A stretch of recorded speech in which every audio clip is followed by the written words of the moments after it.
So, Dr. Bilo, we did the freeform metal.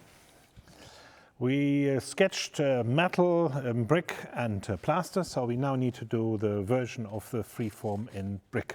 Oh, that's nice. That's a complex one. Well, for drawing it's a complex one. Okay, I need to tilt. But it's the same as already discussed with the metal cladding. The wall itself might be, or the load-bearing structure might be casted with a formwork that can easily follow. Concrete is a very moldable, pliable material, but the brick is different because the bricks are in principle straight, and you have to somehow define the geometry with this layer that follows the overall picture. So therefore, that is, I can remember when a client of ours back then, when I was a mason, asked for a column that was rotating over the height of one floor.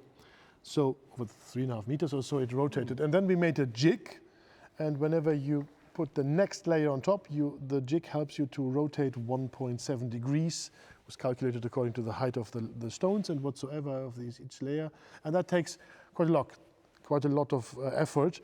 But in this case, you also have to make sure that you follow the overall line. Yeah. And that's not that easy for the overall geometry. If it's just a curvature, you can always use a level to make sure it's straight up.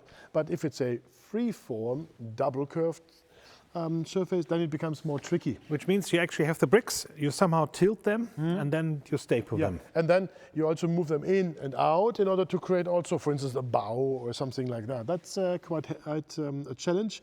What we've seen, Marta, for instance, Giri, also in Herford, Germany, they did this. They did this in a preform assembly, I think, bigger parts together. But a bricklayer with the right template may do it, but here new technologies come in place. Robotic placement, for instance, Gramazio Cola, they did this winery back then as one of the first projects, having a robot that stacks the stones. Back then, manually applied glue or mortar. Nowadays, this machine can also apply the mortar, and they are able to follow these precise lines you define in the computer system. Or, and that is maybe also a little bit far-fetched, but a concept in general, 3D printing elements. You may want to 3D print several stones that are banana-shaped or free-form shaped, but it doesn't make sense for an entire wall or facade as a cladding system.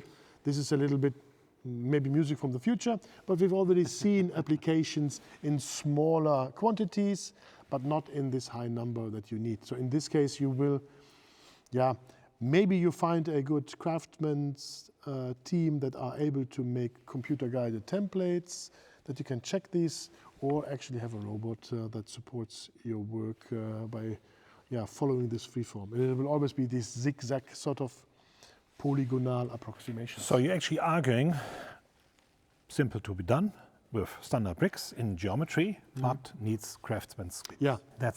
You somehow have to, maybe you also have to have preformed template where you can actually check it every now and then, that you follow the line, and it's tricky. Which, it makes it actually craftsman piece. Brick,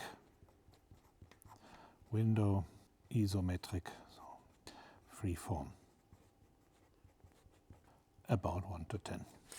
Check. Perfect. This is this.